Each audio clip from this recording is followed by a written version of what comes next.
तो रायसीना की रेस के लिए देश तैयार है। कल राष्ट्रपति चुनाव है, उसके लिए पूरी तैयारी हो चुकी है। इसके लिए एनडीए की उम्मीदवार द्रौपदी मुर्मू और विपक्ष के उम्मीदवार यशवंत सिन्हा मैदान में आ चुके हैं। कुछ दिनों पहले दोनों प्रत्याशी राष्ट्रपति चुनाव को लेकर बिहार के दौरे पर थे।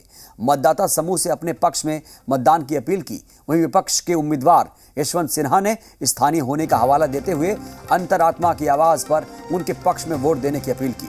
वहीं सीएम नीतीश कुमार से भी स्थानीय प्रत्याशी होने के नाते समर्थन की अपील की। दूसरी ओर सत्ता पक्ष भी दावेदारी कर रहा है। अंतरात्मा की आवाज पर द्रौपदी मुर्मू के पक्ष में विपक्षी सदस्यों को भी वोट मिलेगा या नहीं, ये तो नतीजे ही बताएंगे। कल ही चुनाव होने वाला है।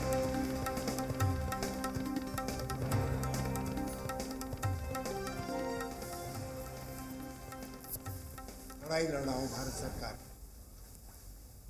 मैं बिहार की धरती पर आज आया हूं।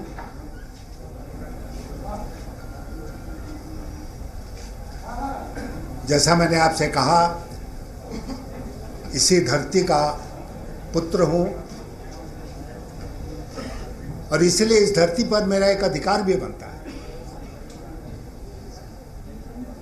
मैं बिहार के सारे सांसदों और सारे विधायकों से कहना चाहता हूं कि एक ऐसा मौका है जब आपको दलगत राजनीति से ऊपर उठकर अपने विवेक का इस्तेमाल करके अपने वोट को देना होगा।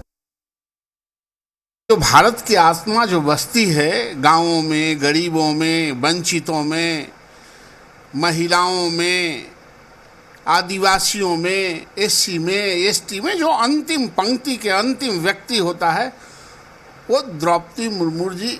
कल चुनाव है, कल मतदान होगा और इन लोगों के अंतर आत्मा जगाते रहेंगे तब तक भारत का लोकतंत्र जग गया है। भारत की राष्ट्रपति बन जाएगी। इन लोगों को कोई पूछने वाला नहीं है, न 3 में है न 13 में। जो हमारे साझा उम्मीदवार हैं वो बिहार की भूमि से भी हैं, बिहार की मिट्टी से हैं, यहीं बढ़े हैं, यहीं पले हैं, यहीं शिक्षा और दीक्षा ली है। तो लब्बो लबाब इस देश के जो भी पार्टियां लोकतंत्र में आस्था रखती है, वो सब लोग यशवंत सिन्हा जी को वोट करेंगे।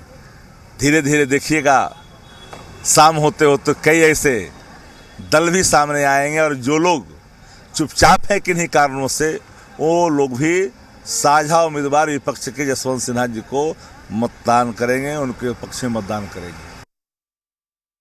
बीजेपी के बड़े नेता रहे हैं यशवंत सिन्हा। मैं समझता हूँ उनकी जड़ें बिहार और झारखंड से तो है ही हैं। इसको कौन काट सकता है, इससे कौन इनकार कर सकता है।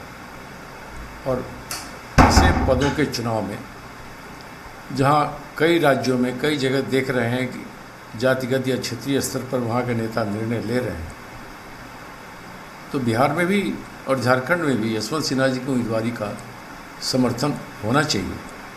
यह तार्किक है और मुझे ऐसा लगता है कि ऐसा होगा।